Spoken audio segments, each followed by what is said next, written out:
अस्सलाम वालेकुम स्टूडेंट्स, क्या हाल है जी आप लोगों के। आई होप सो आप सारे ठीक होंगे। वेलकम करते हैं आपको कंप्यूटर टेस्ट सर्विसेज एकेडमी के ऑफिशियल यूट्यूब चैनल पर। अच्छा जी, कल जो आप लोगों का टेस्ट होने वाला है एकेडमी का, उसमें सिर्फ डेली टेस्ट शामिल नहीं होगा, ये वीकेंड करंट अफेयर्स का जो टेस्ट है ये भी शामिल होगा। मतलब कल आपके जिस तरह हर वीकेंड पर आपके 2 टेस्ट होते हैं, तो कल आपके 2 टेस्ट होने वाले हैं, ठीक है जी। और 12th सेशन एकेडमी का चल रहा है, बहुत सारे स्टूडेंट्स उसका हिस्सा हैं। अल्हम्दुलिल्लाह 80+ स्टूडेंट्स हैं इस सेशन में। मज़ीद जो स्टूडेंट्स रह गए हैं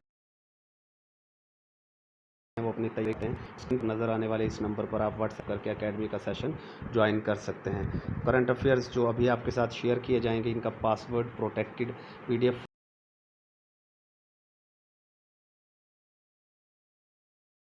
फाइल भी अटैच बता देते हैं इंशाल्लाह। चलें जी, बगैर देर किए बिना मज़ीद देर के शुरू करते हैं। सबसे पहला क्वेश्चन आज का हमारे पास है जी, which world leader has been honoured with SDG progress award. दुनिया अवार्ड से नवाजा गया इस साल, तो वो है जी शेख हसीना वाजिद। ये भी मैं आपको बताता चलूँ कि हमारी एकेडमी के फोरम से आपको सिर्फ़ और सिर्फ top most important current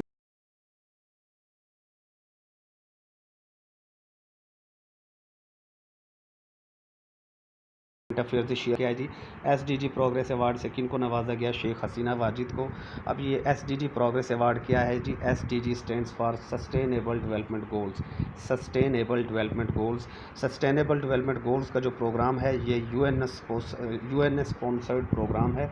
UN sponsored program, United Nations organization का ये प्रोग्राम है और इसको बड़ी तेज़ी से अचीव किया है बांग्लादेश ने। बांग्लादेश की स्टीडी प्रोग्रेस की वजह से शेख हसीना वाजिद को एसडीजी प्रोग्रेस अवार्ड से नवाजा गया है। बांग्लादेश ने चूँकि इन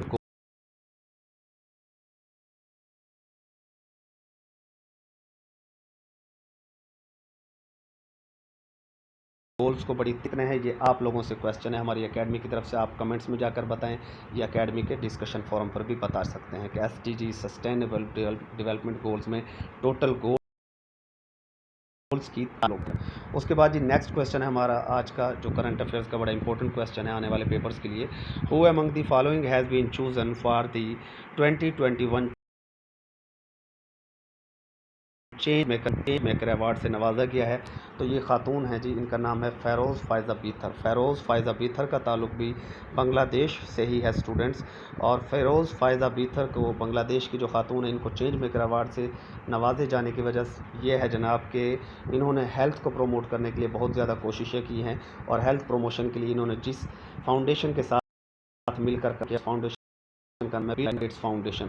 तो हमारी कोशिश होती है कि आपको एक्सप्लेनेशन में भी जस्ट इंपॉर्टेंट बातें ही बताई जाएं। अब फ़ैरोज़ फ़ायज़ा बेथर को, जो बांग्लादेश से ताल्लुक़ रखते हैं, इनको चेंज मेकर अवार्ड देने की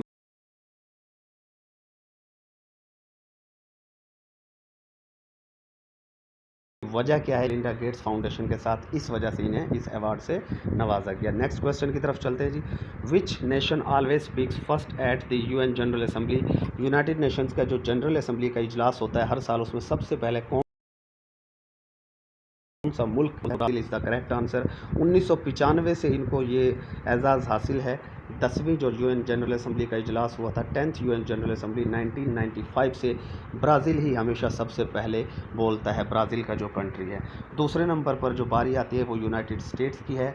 और यूनाइटेड स्टेट्स के बाद जो स्टूडेंट्स बारी आती है वो फिर कोई फिक्स नहीं है, वो फिर मुख्तलिफ ममालिक की है। कोई अल्फ़ाबेटिकल ऑर्डर नहीं है, बस जस्ट पहले तो कंट्रीज ही। सेकंड नंबर पर, पहले पर आपके पास ब्राज़ील है और सेकंड पर यूएसए है, जो यूएन जनरल असेंबली में बात करते हैं पहले। नेक्स्ट क्वेश्चन की तरफ चलते हैं जी। ये बड़ा इंपॉर्टेंट क्वेश्चन है। 5th BRICS culture ministers meeting was held under the chairpersonship of which country? तो जनाब रशिया ने इस चेयरपर्सनशिप इसको रशिया को मिली है, इस कंट्री की, क्योंकि रशिया ब्रिक्स का मेंबर भी है। तो 5th BRICS cultural ministers meeting हुई है ये। अब आप लोग से आपकी ब्रिक्स का हेडक्वार्टर कहाँ पर है, ये आप लोग मुझे बताएंगे जी। ये हम कल के टेस्ट में भी आपसे पूछ सकते हैं, ब्रिक्स का हेडक्वार्टर कहाँ है, ये मैंने आपको प्रीवियस वीडियोस में बताया भी थी। बहरहाल 5th आप याद रखना है। और रशिया ने इसकी चेयरपर्सनशिप इस बार संभाली है, ठीक है जी। उसके बाद नेक्स्ट क्वेश्चन की तरफ चलते हैं जी। नेक्स्ट क्वेश्चन हमारे पास है, which among the following countries has launched antibody testing for children age 3 to 12 years? कौन मुल्क है जिसने करवाया है, और बच्चे कौन से हैं जी? 3 से 12 साल वाले। इसराइल वो मुल्क है जनाब जिसने सबसे पहले 3 से 12 साल के बच्चों के लिए एंटीबॉडी टेस्टिंग सिस्टम को मुतारिफ करवाया है। उसके बाद नेक्स्ट क्वेश्चन हमारे पास है जी, international day of peace is observed annually on which date? 21 सितंबर को हर साल इंटरनेशनल डे ऑफ पीस मनाया जाता है। उसके बाद नेक्स्ट क्वेश्चन है जी, which country plans to buy 12 JF-17 A block 3 fighter jets from Pakistan? कौन सा मुल्क है जो JF-17 के फाइटर जेट्स पाकिस्तान से ख़रीदना चाह रहा है? तो वो मुल्क है जी अर्जेंटीना। अभी कुछ दिन पहले पाकिस्तान से JF-17 थंडर एक और मुल्क ने भी ख़रीदे थे, वो मैंने आपको प्रीवियस वीडियोज़ में बताया, तो आप भी कमेंट्स में कि वो कौन सा मुल्क था। और उसी मुल्क की वजह से पाकिस्तान को काफ़ी ज़्यादा मसाइल का भी सामना है, इंटरनेशनल प्रेशर का सामना करना पड़ रहा है कि पाकिस्तान में उस मुल्क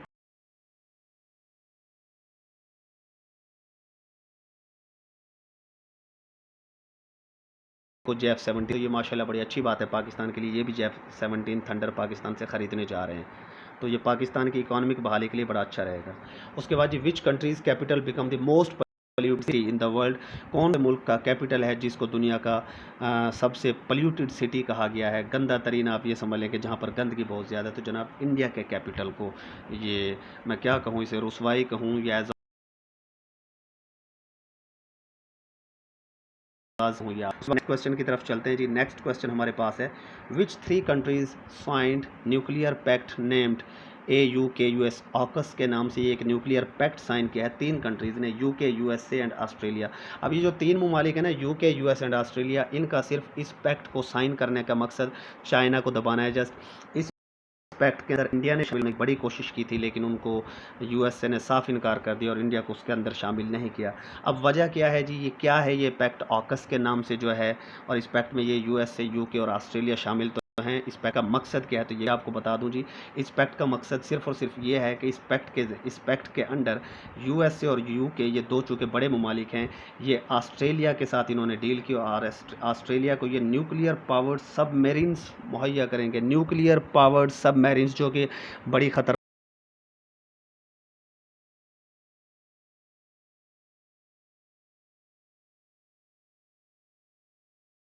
हैं कि ऑस्ट्रेलिया के साथ चाइना का साउथ चाइना सी में बड़ा क्लैश है। ये PPSC के पेपर में भी कई बार पूछा जा चुका है। तो चाइना को ज़ाहिर है काउंटर करने के लिए साउथ चाइना सी में ऑस्ट्रेलिया चाइना का मुकाबला करने के लिए फ्यूचर में इस्तेमाल कर सकता है। ठीक है जी, आई होप सो आपको बात समझ आ गई। तो 3 ममालिक हैं इस पैक्ट में, UK, US एंड ऑस्ट्रेलिया, और ये सारा काम सिर्फ और सिर्फ चाइना को नीचा दिखाने के लिए किया जा रहा है, उसको कंट्रोल करने के लिए। खौफ है ना चाइना से इन सबको। चलें जी, नेक्स्ट क्वेश्चन है, Pakistan New Zealand cricket series cancel due to security reason on?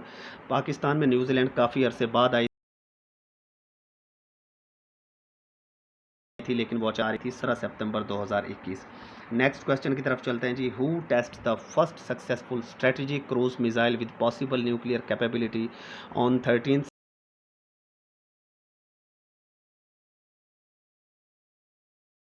सितंबर 20 भी कैपेबिलिटी भी रखता है।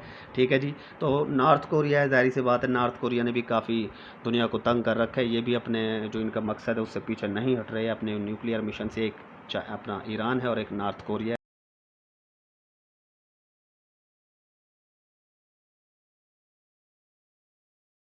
है। तो ये नेक्स्ट क्वेश्चन हमारे पास है जी, who is the current IG of new railway police? Pakistan के न्यू रेलवे पुलिस का जो IG है वो कौन है जी? करंट IG इनाम गनी साहब को बनाया गया है। पाकिस्तान के करंट अफेयर्स तो चेंज होते रहते हैं, आप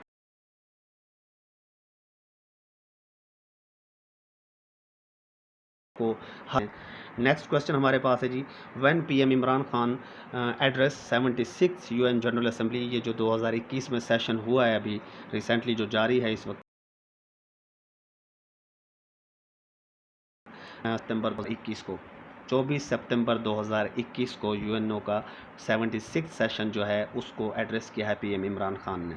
ठीक है जी, पेपर में पूछा जा सकता है आपसे important question. Recently PIA flights land दमश्क आफ्टर हाउ मेनी ईयर्स? दमश्क में PIA की फ़्लाइट्स ने कितने साल बाद लैंड किया है जी? 22 साल बाद। 22 साल बाद PIA की फ़्लाइट ने दमश्क में लैंड किया है। तो इसको भी आपने अच्छे तरीके से तैयार कर लेना है। नेक्स्ट क्वेश्चन हमारे पास है जी, 1 PM Pakistan Imran Khan address the 21st meeting of SCO council of heads of state in Dushanbe. अब ये दुशंबे किस मुल्क का कैपिटल है या शहर है, ये आप लोग मुझे बताएंगे। चलें छोड़ें, आप क्या बताएंगे ये मैं आपको बता देता हूँ बेटा। ताजिकिस्तान का ये कैपिटल है दुशंबे। फर्स्ट हुई आजकल PPSC में ये भी बड़ा ट्रेंड है, वो कभी पूछ लेता है जी OIC की कौन सी मीटिंग हुई है, अभी मीटिंग का नंबर बताया पूछा जाता है। UN का कौन सा सेशन है, जैसे अभी 76 मीटिंग हुई है, और ये आपकी SCO की 21st मीटिंग है और दुशंबे में ये हुई है, ये भी आपने याद रखना है। PM इमरान खान ने वहाँ पर एड्रेस किया है 17 सितंबर 2021 को। 17 सितंबर 2021 में इनका एड्रेस की डेट 24 सितंबर 2021 है, ये आपने जहन में रखना है। 21st मीटिंग है, अच्छी तरह याद कर लें SCO की दुशंबे में। उसके बाद नेक्स्ट क्वेश्चन हमारे पास है, आज का लास्ट क्वेश्चन है, who has been appointed as Pakistan coach T20 world cup 2021। Pakistan की क्रिकेट टीम के T20 वर्ल्ड कप के लिए 2021 में जो होने जा रहा है, वो उसका कोचेस किन को मुकर्रर किया गया है, तो जो मैथ्यू हैडन और वेर्नन फिलेंडर जो है, इन दोनों को सिलेक्ट किया गया। बोथ करेक्ट आंसर है, बोथ A एंड B। याद रखिए जी, मैथ्यू हैडन तो ऑस्ट्रेलिया के क्रिकेट प्लेयर हैं, आई थिंक ये जो फिलेंडर हैं ये ऑस्ट्रेलिया की भी एक खिलाड़ी थे और एक साउथ अफ्रीका थे, तो मुझे ये कंफर्म नहीं हो रहा। आई थिंक दोनों ही ऑस्ट्रेलिया, वेर्नन फिलेंडर भी शायद ऑस्ट्रेलिया से ही हैं। अच्छा जी, अब आपसे मेरा क्वेश्चन यहाँ पर क्या है, मैं आपसे क्वेश्चन इसलिए पूछता हूँ ताकि आपकी थोड़ी सी क्रिएटिविटी बढ़े, आप खुद चीज़ों को सर्च करना भी सीख लें कि ये जो होने जा रहा है ये आपसे पूछा जा सकता है आने वाले पेपर्स में। तो जी PDF फाइल नीचे अटैच है, उसका यहाँ पर पासवर्ड आपको बता देते हैं। पासवर्ड आपने सिंपल लिखना है PAK4, यानी कि PAK4। ये सारे आपने छोटे लेटर्स में लिखना है, PAK4। PAK4 जैसे ही आप लिखेंगे वहाँ पर, तो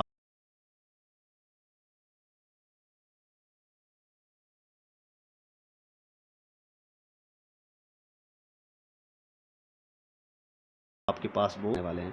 अल्लाह हाफिज़, स्टे ब्लेस्ड।